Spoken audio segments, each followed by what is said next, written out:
It was the move we were waiting for, the last major domino of the international market set to fall, and the anticipation was electric. Takahiro Norimoto, one of the modern Iron Men of the Pacific League, had officially filed for overseas free agency, signaling his intent to chase the American dream at 35. We tracked the rumors, the supposed interest from the West Coast, the hushed talks of a 2-year deal. Yet when the news finally broke, the sound wasn't the roar of confirmation, but the sickening thud of retreat. He had received offers from MLB, we're told, but Norimoto chose the domestic path, withdrawing his FA bid to negotiate solely within Japan, a decision that ripped the air out of the room for every fan who believed that once you declared your intent to challenge the world, there was no turning back. If the shattering sound of an MLB dream being put on ice is the kind of drama that keeps you up at night, then you've found your home. Welcome to 605 News 1, where we don't just follow the game, we dissect the decisions that define NPB history. And right now, Norimoto's choice is the most defining decision of the offseason. The immediate online reaction was harsh, visceral, and perhaps understandable. If he stays domestic, he's a traitor, and he chickened out. But the most cutting reaction I saw was, domestic stay? Not Rakuten stay? He just wants to auction himself off. This taps into the core tension of the NPB veteran's life, loyalty versus legacy. Norimoto, a pitcher who dominated for nearly a decade, logging 7 straight seasons with 200-plus strikeouts and maintaining a career ERA barely touching 3.0, is far from finished. The issue is timing. At 35, the window for a starting rotation spot in MLB is narrow, and the offers he received, we must assume, reflected that reality. Let's talk numbers, because baseball often boils down to brutal arithmetic. When Norimoto was in his late 20s, he was posting a 2.75 average ERA and throwing heat comparable to any MLB starter. That pitcher would have commanded a guaranteed 3- or 4-year deal worth $40 million plus.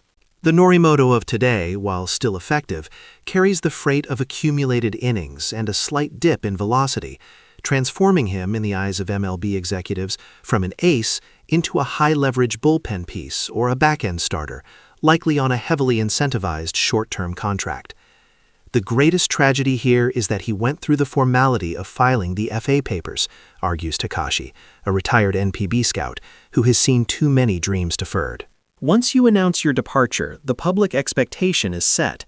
You are no longer just Rakuten's ace, you are Japan's representative in that negotiation.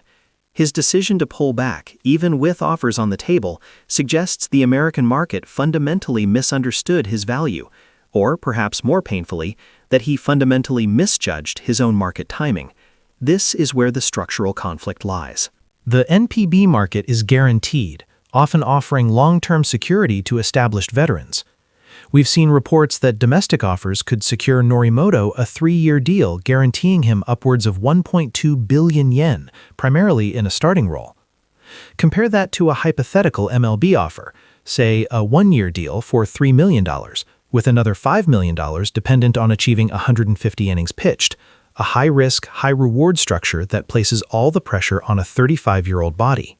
To counter the prevailing narrative that this was simple cowardice, we must examine the economics of regret. Why would Norimoto, who has expressed his desire for the big leagues for years, suddenly blink? It wasn't the fear of facing Mike Trout, it was the fear of wasting his final years.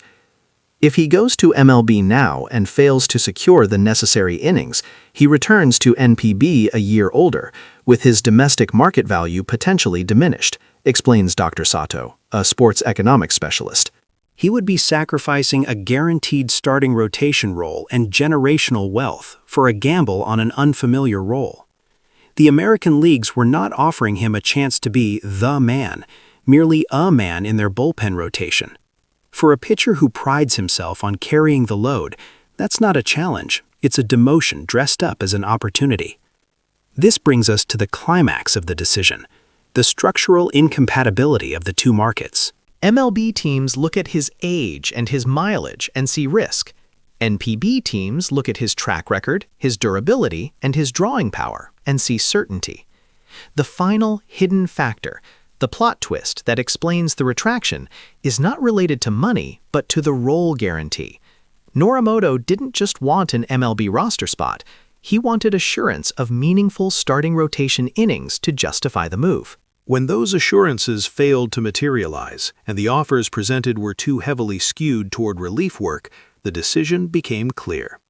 He realized that the pursuit of the American dream at this stage of his career meant abandoning the Japanese legacy he had spent 2 decades building. His retreat is not an admission of fear, but a cold, calculating preservation of status and professional identity. It is a profoundly sad lesson that sometimes the time for the challenge has passed, and all that remains is the business of maintaining greatness on home soil.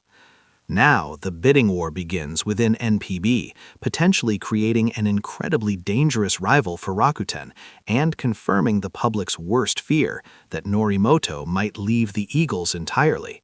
Imagine him in a rival uniform, a true enemy, a scenario arguably more devastating than seeing him on ESPN. That's the real fallout of this domestic stay.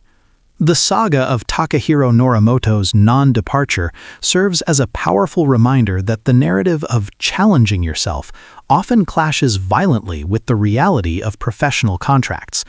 He chose security, legacy, and a guaranteed starting role over a final, high-risk toss of the dice overseas.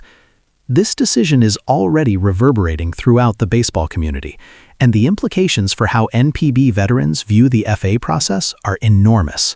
Will others be discouraged from declaring if the market isn't perfect? That remains to be seen.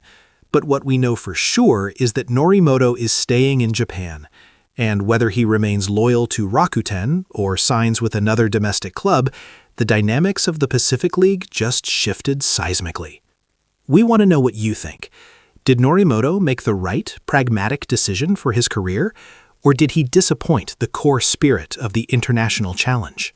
Let us know in the comments below, and if you value this deep dive analysis into the tectonic plates shifting beneath Japanese baseball, be sure to like this video, share it with your fellow fans, and subscribe to 605 News One for more exclusive insights.